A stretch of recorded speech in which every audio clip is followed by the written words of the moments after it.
नमस्ते।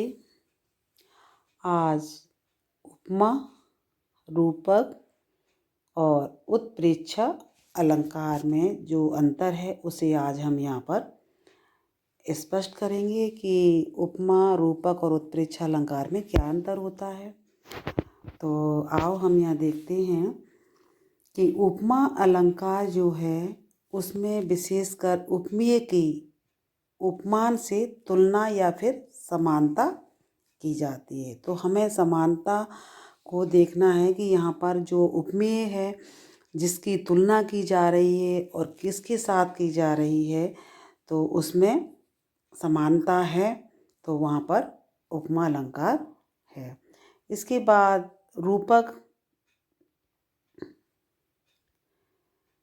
रूपक अलंकार में उपमेय में उपमान का आरोप किया जाता है, अर्थात उपमेय उपमान एक रूप हो जाते हैं, एक समान हो जाते हैं, तो वहाँ पर रूपक अलंकार होता है। उत्प्रेक्षा अलंकार, इसमें उपमेय में उपमान की कल्पना या फिर संभावना देखी जाती है, तो वहाँ पर उत्प्रेक्षा अलंकार होता है। जैसे कि जिसकी उपमा दी जा रही है या जिसकी तुलना की जा रही है वो किसके सदृश है, किसके समान है, इस तरह की संभावना प्रस्तुत की जाती है। आगे इसमें उपमा अलंकार के जो मुख्य 4 अंग हैं, पहला है उपमेय जिसकी तुलना की जाती है, और दूसरा है उपमान जिसके साथ तुलना की जाती है। तो इसमें ये 4 अंग हैं। तीसरा है हमारा इसमें वाचक शब्द सा, सी, से, सम, समान, सरिस, जिम, ये वाचक शब्द हैं। और साधारण धर्म वह गुण जो उपमेय और उपमान में समान हो, एक समान हो, वह गुण वो साधारण धर्म है। आगे इसमें उदाहरण दिया गया है।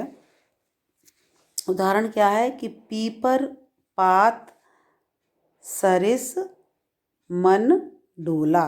पीपर पात सरिस मन डोला। अब पीपर पात क्या होता है? पीपल के पत्ते। तो पीपल के जो पत्ते हैं वो क्या है? उपमान है।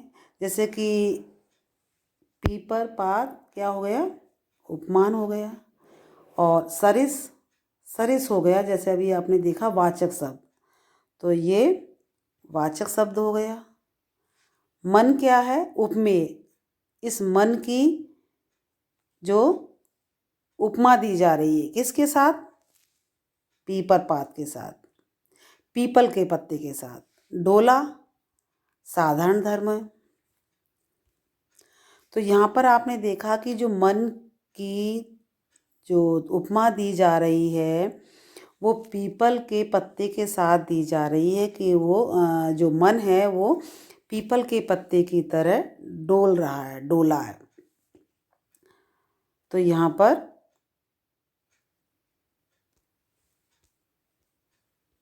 उपमा अलंकार है। अब देखते हैं हम उपमा अलंकार। उपमा अलंकार, इसमें उपमेय और उपमान को ध्यान में विशेषकर रखा जाता है। जैसे कि यहाँ पर जो एक हम उदाहरण भी देते हैं, प्रस्तुत करते हैं कि चरण कमल बंदो हरिराई। अब यहाँ पर इसका है ना स्पष्टीकरण किया गया है कि जो चरण हैं वो क्या है? उपमेय, और कमल उपमान।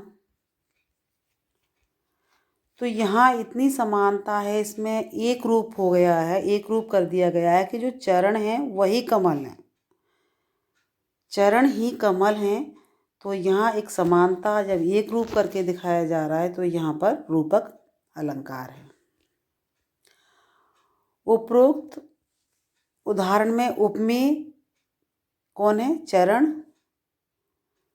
में उपमान कमल होने का आरोप किया गया है, अतः रूपक अलंकार है। जहाँ उपमेय और उपमान एक रूप, अभी बोला कि आपको एक रूप हो जाते हैं, यानी उपमेय को उपमान के रूप में दिखाया जाता है, वहाँ पर रूपक अलंकार होता है, एक समानता दिखाई जाती है।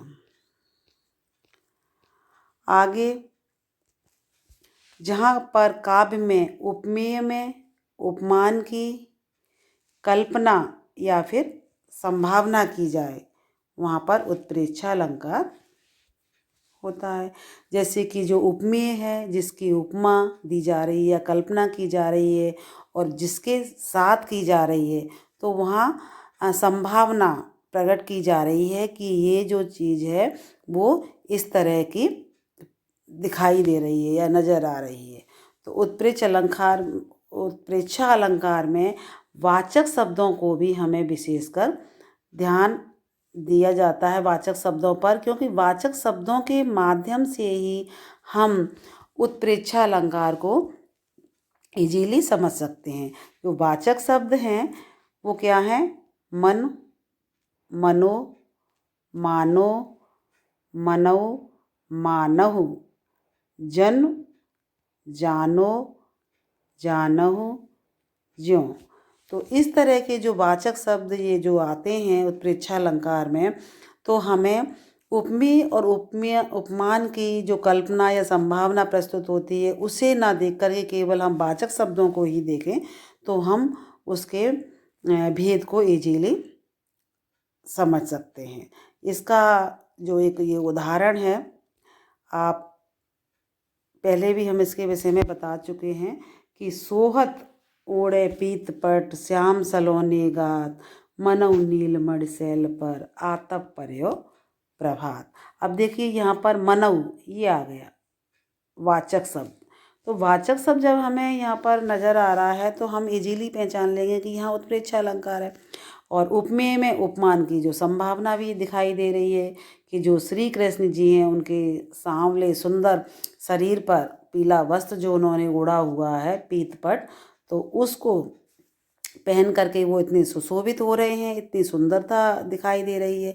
उसी तरह मानो ऐसा प्रतीत हो रहा है कि नीलमणि पर्वत पर जो सूर्य है उसकी जो किरणें हैं, प्रभात मतलब सुबह जो प्रभात वेला होती है, उसमें जो किरणों का पड़ना नीलमणि पर्वत पर जो एक ही दृश्य प्रस्तुत कर रहा है, इस तरह की संभावना प्रस्तुत की जा रही है। श्री कृष्ण जी का सांवला रंग और नीलमणि पर्वत और उनके पीले वस्त्र, और यहाँ पर इसके सूर्य का जो किरणों का निकलना, सुबह होना, प्रभात होता है सुबह। सुबह जब वो येलो कलर की जो किरणें हैं वो नीलमणि पर्वत पर पड़ती हैं। तो आपको उपमा, रूपक और उत्प्रेक्षा अलंकार के जो अंतर को यहाँ पर स्पष्ट किया और आपको इजीली समझ में आ गया होगा। धन्यवाद।